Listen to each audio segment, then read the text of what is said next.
You being here. I would like to now introduce our speaker for this luncheon. We ask that you please hold all questions until the conclusion of his speech. Billy Nungesser is the 54th Lieutenant Governor of the state of Louisiana. He was elected in 2015 and took office in January 2016.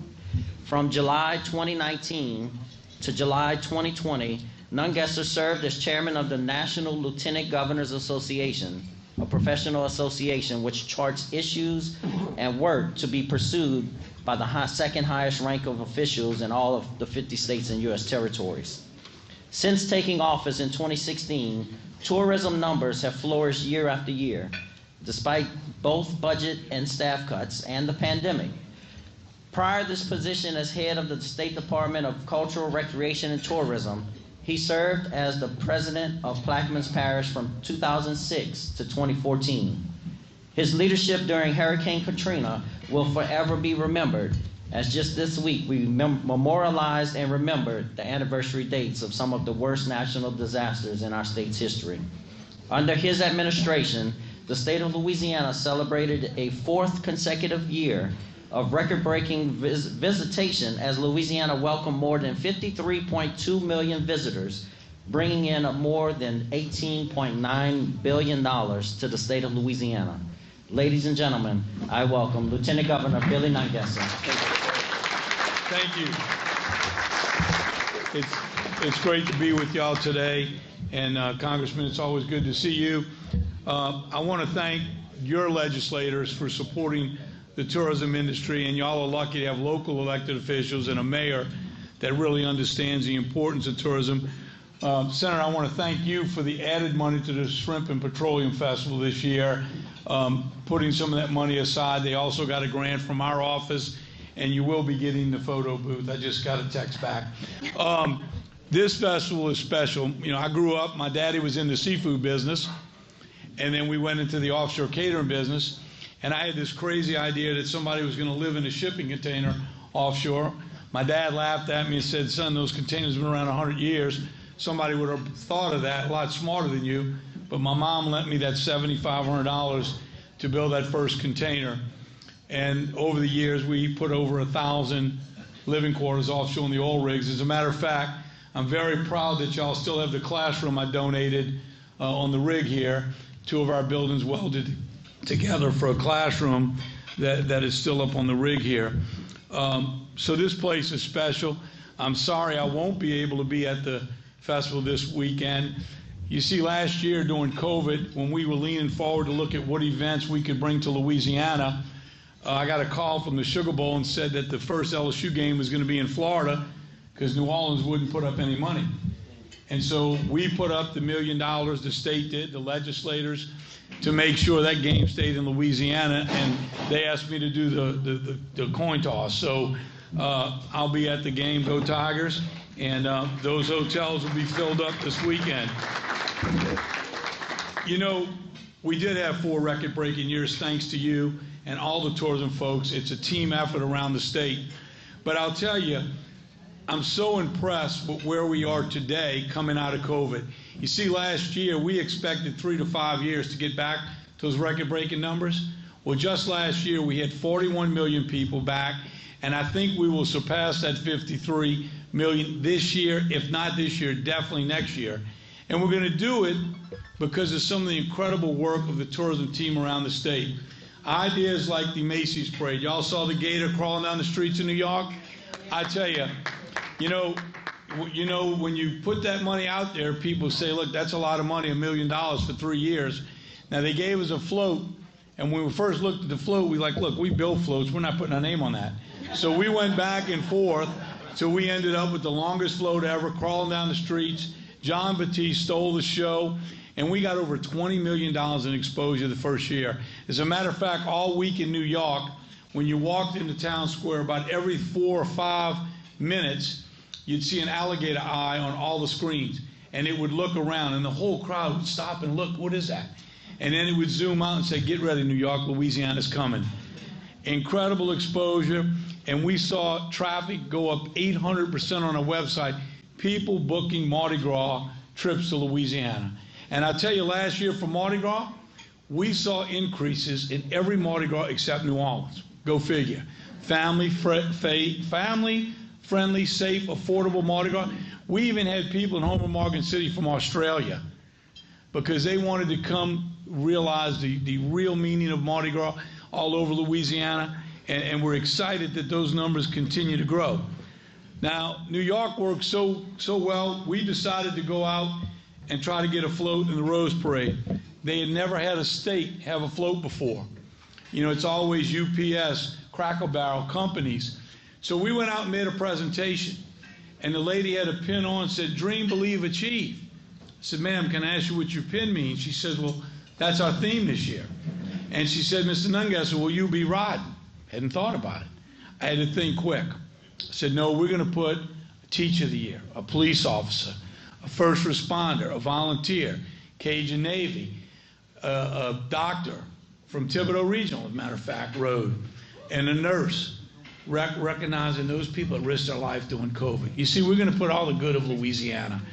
And they said, "Do you have anything else to say?" "Thank you."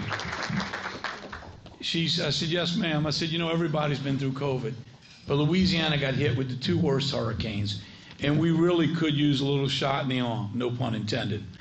And she said, "One other question. Does everybody in Louisiana have that much passion?" I said, "Yes, ma'am, everybody does." And I'll tell you, if you want to make a trip of a lifetime, come out there the week after Christmas. Everybody's invited. Though that float has 34,000 roses, and everything is a seed, weed, or a flower from somewhere in the world. We won the best floral design and the best entertainment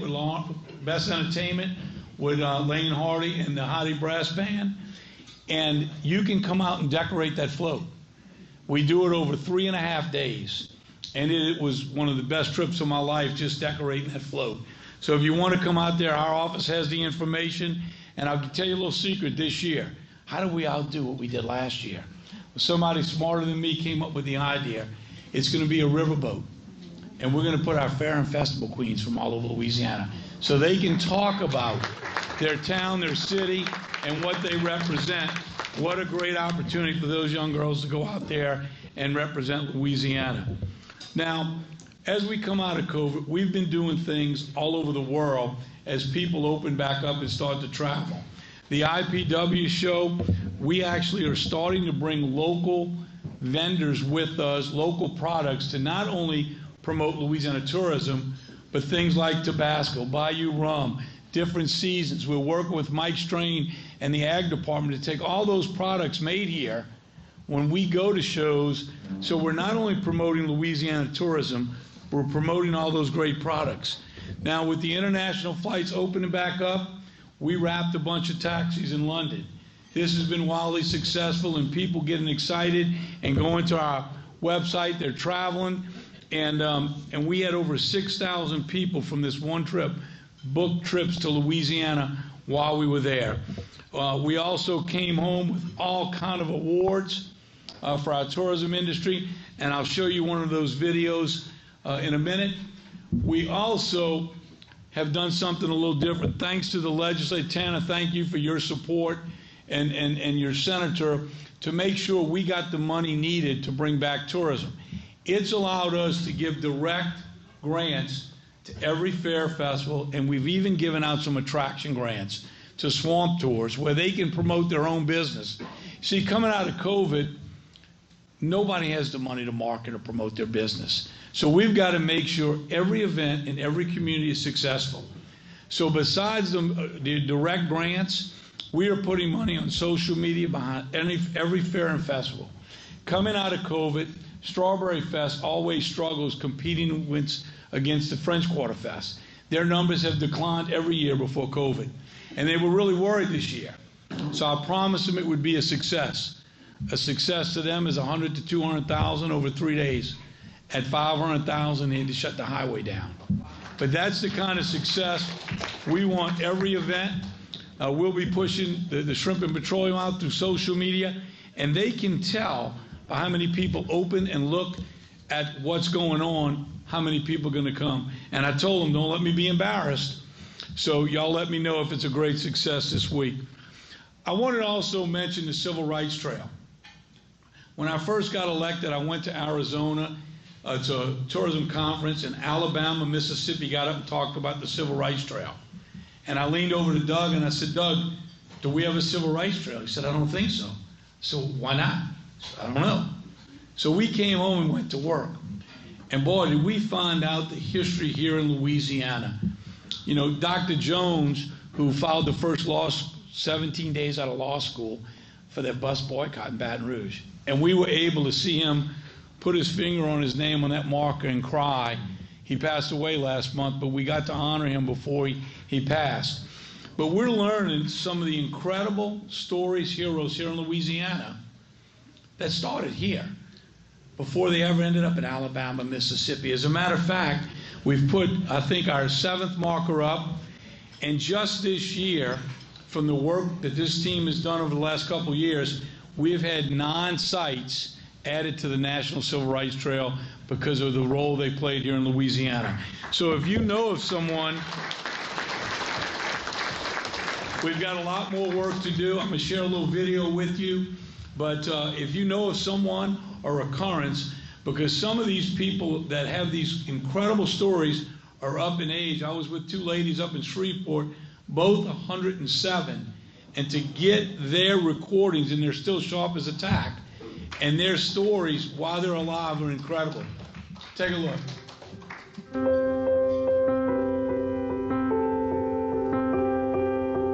Across Louisiana, civil rights markers have been uncovered and put on permanent display. From Camp Beauregard in Pineville to Baton Rouge's A.Z. Young Park, from Little Union Baptist Church in Shreveport to the lower 9th Ward in New Orleans.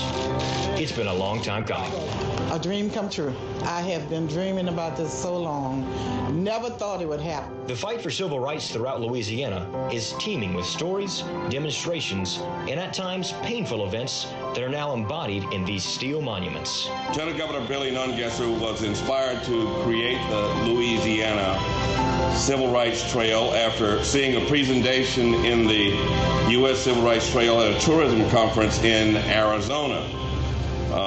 He told me about 3 years ago that he noticed while many southern states had their own civil rights trail, he was embarrassed to find out that Louisiana did not. And what began back in 2019 with an idea by Lieutenant Governor Billy Nungesser has now manifested into 7 markers across the state, with many more planned. We will continue to put them up as quickly as we can build them. And it's not going to be just for tourists. And there will bring tourists, busloads, as they come through the trail of Alabama, Mississippi. But it will also tell a story. And we will produce an educational program that can be downloaded in schools, in churches, and at home to tell this incredible story of heroes. These markers came on the heels of more than 20 meetings and listening sessions from across the state. Countless hours of research, as well as more than 3,000 miles traveled to hear residents recall stories, places, and people that were on the front lines of Louisiana's efforts to create an environment of equal opportunity. I'm glad he started here, and I just want him to realize that it's more Bob Hicks out there, and we're dependent on him to continue what he has started. We're very appreciative of what the Lieutenant Governor has done.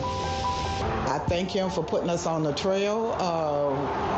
That'll draw the visitors, and I'm really excited about that. I thank him so much. But kudos to Lieutenant Governor Nungesser for this effort. It's the most substantial one over the last 3 decades I've been engaged with, and I've been engaged with all of the efforts to try to honor the African-American experience in Louisiana.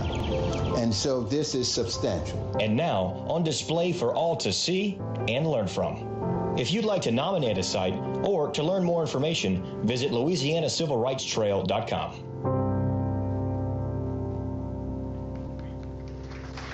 We just had an agreement with the New Orleans Convention Center that all the raw footage and all the things will be displayed there in a museum, a kickoff point in New Orleans. And then you also, if you go to these markers, you can put your phone down, download the videos, things that happen on those particular sites. One industry that we're really excited about is the cruise industry upriver. And I'll tell you, most people would come to New Orleans, get on a cruise, go out to sea, come back, spend one night, and go home. This is an opportunity for us to get thousands of visitors off at many sites up the river and spending money in Louisiana. And they suspect that over the next 5 to 7 years, we will have 10 to 15 boats on that river, going upriver. And these cruises are not cheap. So it's a great opportunity for us to sell all parts of Louisiana up and down the Mississippi River. I'm really excited because if anyone's here ever been to the World Heritage Site way up in the northeast corner, those mountains are 3,400 years old. Jay Darden was successfully getting on the World Heritage Site, but we have trouble getting people up there. Well, we will now have 2 boats dock in Mississippi and bus people over there to that World Heritage Site, which will put that whole corner of the state on the map for tourism, something they never had before. Now, state parks, I've always got to mention this. I know last time, it's been a while since I've been here, but we're looking for partners, private-public partners in our parks. I'm going to mention a couple of them, but one I'm working hard on is to get some private investors to build some small cabins on trailers. We've got 100 sites being installed in Bayou Signet for FEMA trailers right now by FEMA. Those sites are going to stay there. And what we're hoping to do is get some private-public partnerships to build these small trailers that we'll put in our rental fleet. We'll move them when there's special events close to that event. But we also want to use them in time of a hurricane or after a hurricane. We can move them to a park nearest the site so our residents, people working to rebuild, have a place quickly before these FEMA trailers ever get here. And if we can build that fleet up, and trust me, we can support it and make money during good times. This year we had our best year ever at state parks, 98% full at every site. Incredible year. We had 7 parks make money for the first time ever. So we are really expanding some of the things we're doing, and it's a great opportunity. You know, during COVID, I had gotten the governor to buy 100 RVs to put COVID patients that had nowhere to go. When they had the tornado in Ruston, we took 30 of them, sent them up there for those families to stay in while they rebuilt their homes. That wasn't a FEMA event. They had nowhere to go. So this is an opportunity to help a private investor that wants to partner with us, but also to have those available as we need them for people during tough times. This is one of our most successful private-public partnerships. If you've ever been camping, and this is called glamping. It's a queen-size bed on a platform. We have one, you have to take a canoe out to an island. Another one, they give you bear spray. It's 3 miles back in the woods. I kind of like the one you drive your car right up to. But our partnership in this has already brought in close to $500,000 for our park system, just our share. Another thing we're real proud of is our mountain bike trail and horseback riding at Bogachita. You see, Washington Parish has very little tourism except for the Washington Fair. Since these 2 things have opened, every weekend you can go to Washington Parish and see mountain bikes on top of cars, horse trailers. We had 1,500 people there last weekend from 11 states. This has just been picked the #2 mountain bike trail in America. Take a look.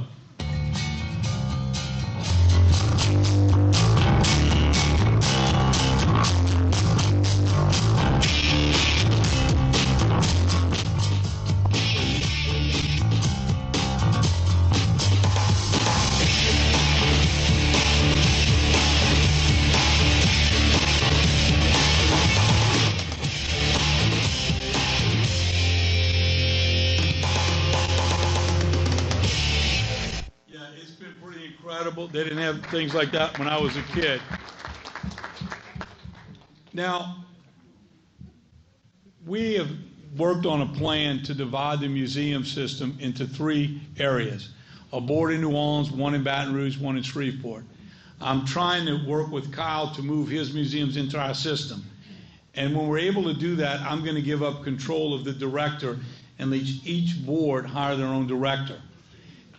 We also planned on going around and filming every museum. We're not waiting to get this legislation passed. We're filming those museums now. And what we're going to do, we bought the name LouisianaMuseums.com, and we're doing a video about every museum. And as soon as we're done, it's already up and running, but we're not finished filming all the museums. But as soon as we get them all in there, we're going to put some money behind pushing out across America to people that have an interest in history. If you have military interest, you're going to know about the World War II, but you'll also know about all the other military museums. Because we've got some real gems around this state, and they're sitting there waiting for people to walk through the doors. They got no money. This is going to put them on the map. We did a test market with the Gothic jail in DeRidder. The first month, 4,000 people showed up to go to that jail. So if we haven't been out to your museum yet, Bill's here with me today. Him and a film crew have been going around filming to make sure we get all the greatest stuff to put those museums on the map. And I'm really excited about what this is going to do for all of our communities all over Louisiana. Now, we had our seafood cook-off, and we crowned our second queen, and actually she competed in New Orleans against chefs from all over the country, and we crowned our first national seafood queen from Massachusetts. Now, she used a lobster, but it looked like a big crawfish to me. So we didn't keep the crown here this year, but this is a great opportunity to really promote our seafood. Congressman, I want to thank you. We've been working on a plan, and hopefully when the congressman when we win the House back this year, we'll be in a better position to get a bill passed to inspect, put a 5 to 10 cents a pound on imported seafood, to inspect more, hire more inspectors, and that'll give our local fishermen a fair fight. I got every lieutenant governor in the country to support this, because even the ones that don't have seafood know they import it from somewhere. And when you show them how some of this imported seafood is grown and the conditions, and we inspect less than about 5% of it now, it's surely something that everybody can get on board with. And I want to thank you for your efforts in doing that. The seafood industry has been through so much, not only the hurricanes, but low prices, and it is such an important part of our industry, of our state. So, Volunteer Louisiana. We've grown that organization under our office over the last several years to over 10,000 volunteers, partnered with dozens of nonprofits, AmeriCorps, Samaritan's Purse, and they do great work. From this last hurricane, we had logged 18,327 cases. We've closed out 10,357. Those crews stay out there until everyone's back in their home. Whether it's muck and gut in your home, if your insurance fell short and you need help with materials, if you need trees removed from your yard, we have crews that download these tasks, go fulfill them, and then mark them complete. And it's great volunteers from here in Louisiana, but also from all over the country. And I got to tell you, they just keep coming back to help us. So if you know of someone that is still falling through the cracks, you can go to Louisiana, volunteerlouisiana.gov, log on the information, and somebody will contact them to see what we can do to help them out. Now, about 3 years ago, we were successful in getting one of 3 grants for art therapy for veterans. And I have absolutely no talent, so I didn't have a clue what we were going to do with that. So we came home and got with a songwriter from Louisiana, and they put a plan together to get veterans that are suffering in a room. They write down what their pain and suffering is, and then they put it in a song. And the first one was so beautiful, it's on its way to being recorded in Nashville. They've done these groups all over Louisiana. And I got to tell you, last Saturday I was in Alexandria. I went up to speak at a Ronald Reagan dinner, and I learned of a young boy 10 years old who for the last 5 years, instead of birthday gifts, he raises money for charity. And he heard about this and raised $10,000 on his birthday this year for this organization. So I went up to honor him and his mom, and actually me and my wife are sending him and his family to Disneyland just for his birthday party. But to think of a boy 10 years old that knew enough about this to tell his mom he wanted to give money to help our veterans is pretty incredible and gives us hope in our future. Take a look at this video. David St. Marine's a champion. He does these all over the state, and we've got some pretty good veterans that can sing pretty good too. There's no words to explain all the guilt, all the shame. Thank you all for being here today. This is a special day for me and for our team that have worked so hard on Songs for Survivor. We started with working with underserved populations in Louisiana for arts, and veterans is one of our largest underserved populations. So as we were going through thinking of things we could do with them, we came up with the idea of doing a veteran songwriting workshop. We did 4 of those. We did one in Baton Rouge, we did one in Lake Charles, Alexandria, and Shreveport. We had three songs come out of those workshops. We are survivors. We are fighters. We're here for the broken, for the pains unspoken. We found as we were going through this, Americans for the Arts contacted us about doing a arts and military summit. Several states have had conversations and dialogues about this, but we're the first state to actually have a summit, to sit down and bring all of the arts practitioners, humanities elected officials, as well as arts organizations and humanities organizations together in one place. It takes leadership to lead, and I think in this particular point in time, Lieutenant Governor is providing that leadership and enabling the community throughout the state to provide that service to the military men and women that's so vitally needed. So this is personal to me. It goes way back to my father being a Marine, and to the way I was brought up in honoring our veterans. This helps males, females, no matter what age group, we've had all ages, to find a common bond, to be able to share experiences in a safe place to where they feel good, they feel supported, and it gives them the arts give them an avenue to move forward. Guess you had to be there like me.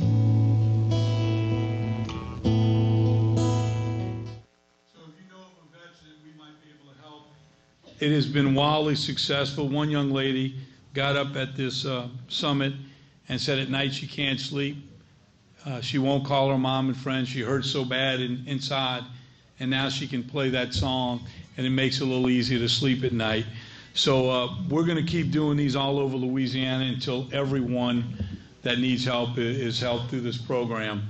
I want to mention trash. 2 years ago, we got Keep Louisiana Beautiful moved under my office. After going around the state and realizing we didn't get a lot of support from a lot of the state agencies that we should have. Be careful what you wish for. The governor put a task force under my office, and we found out that we spend a lot of money that doesn't actually pick up trash, and we're fixing that. But I also need all of you on this team. When you invite family and friends over to your house, you clean up. And now that we're opening our doors up to the world, it's time to clean up Louisiana. We brought in a litter expert. We can do this. It's been done in other states. And there's a lot of things. I ask every elected official to go speak in the schools about litter. We're going to partner with the DARE program. We're asking all the shopping centers, the Walmarts, put the garbage cans back in the parking lot and empty them. Your pickup truck, clean out the back of your pickup truck. We're going to be giving out grants to communities. In hot spots, we'll put a garbage can on an angle. I put those in Plaquemines Parish, 21 of them, and all the garbage, 90% of the garbage went in or around those cans. It was kept it off the highway. We're going to be putting those around the state. We're going to be giving out grants. We're going to be giving our sheriffs grants of what they need.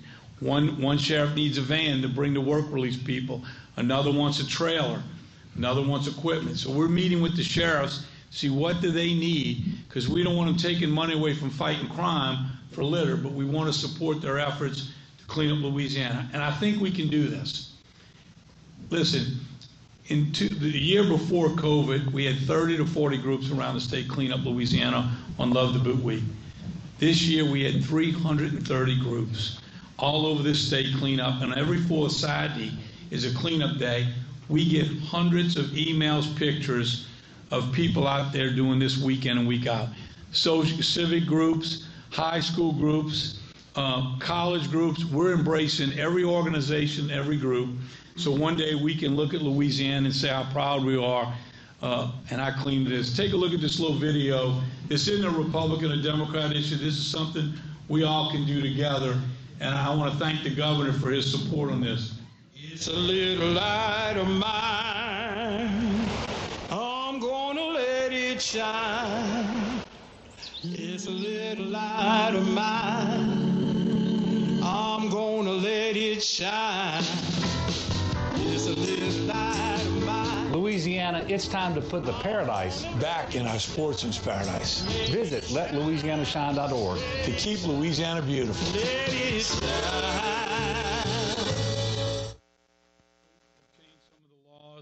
That allows wildlife and fishery. They don't have to personally see you. If you get a license number or somebody dumping illegally, you can turn it in and they will get a ticket and called into court.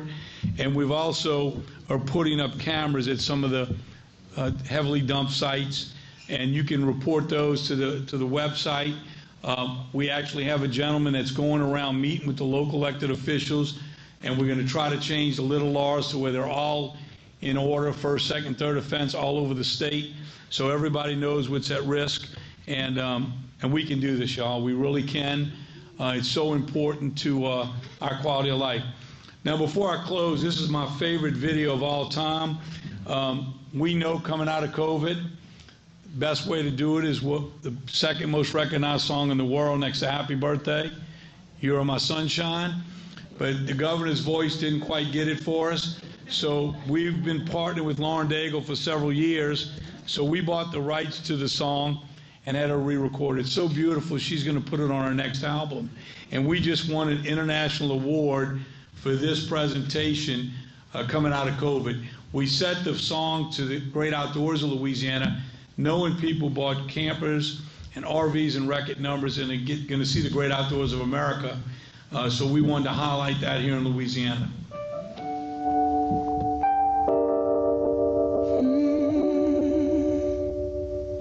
You are my sunshine, my only sunshine. You come to Louisiana for smiles, not souvenirs. You come here to get lifted up, spun around, and put down in a brighter, lighter place. You make me happy when skies are gray. You come here for the distinctive music and the amazing food. But what really spills out of the horns and over the edges of your plate is joy. Some people might call it joie de vivre, the joy of life. In Louisiana, it's our way of life. You'll never know, dear, how much I love you. So please don't take my sunshine away. So come live life to the fullest, where there's an abundance of good food, good music, and good times. So there's more than enough to go around. Come one, come y'all. This is Lauren Daigle, inviting you to come feed your soul in Louisiana. You'll never know, dear, how much I love you. So please don't take my sunshine. Please don't take my sunshine away.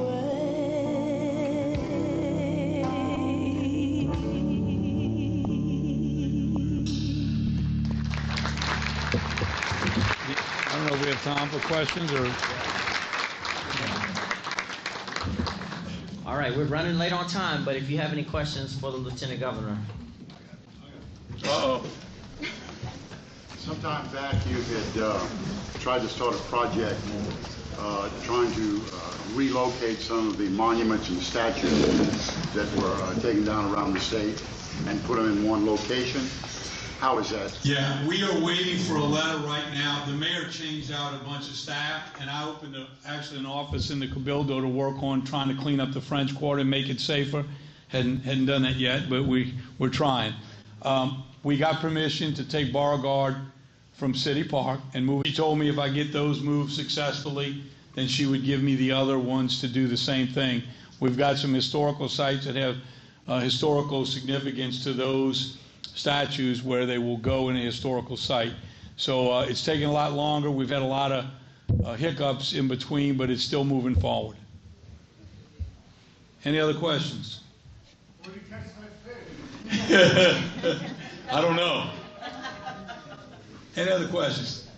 Yes. I'd like to thank you for helping all these walking trails and these bike trails. St. Mary Parish. I thank you for that. Well, thank you. And listen, anything that we're missing, we're putting some money behind the Brewery Trail. That every time we think of something new that we can put and draw people to Louisiana, especially when we can get them off the main highway off the beaten path. So there's nothing too small that we won't promote. A lady had a quilt conference, and we put about $600 on social media for people that go to things to look for quilts. She was expecting 40 to 50, 250 people signed up for a quilt conference. So anything that we can do through social media, putting some money behind, we want every event to be successful coming out of COVID. We've got to do everything we can to bring people into these communities. Thank you all so much.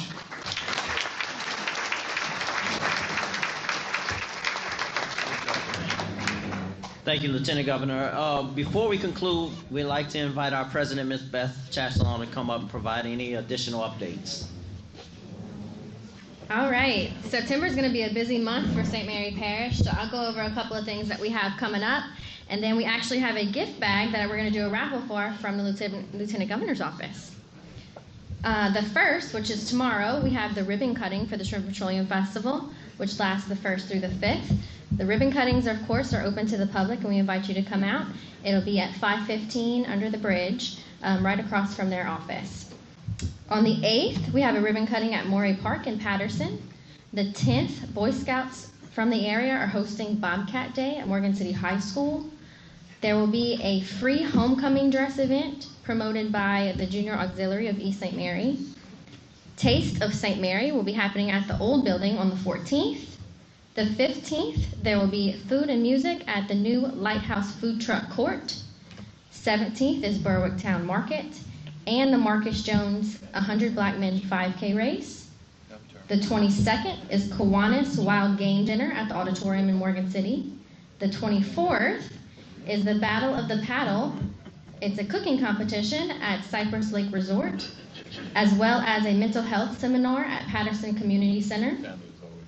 The 26th, which is a Monday, is our first political forum, and we are beginning with the school board at Patterson Civic Center from 6 to 8. The public is invited, and there will be 4 more forums following on the Mondays after that.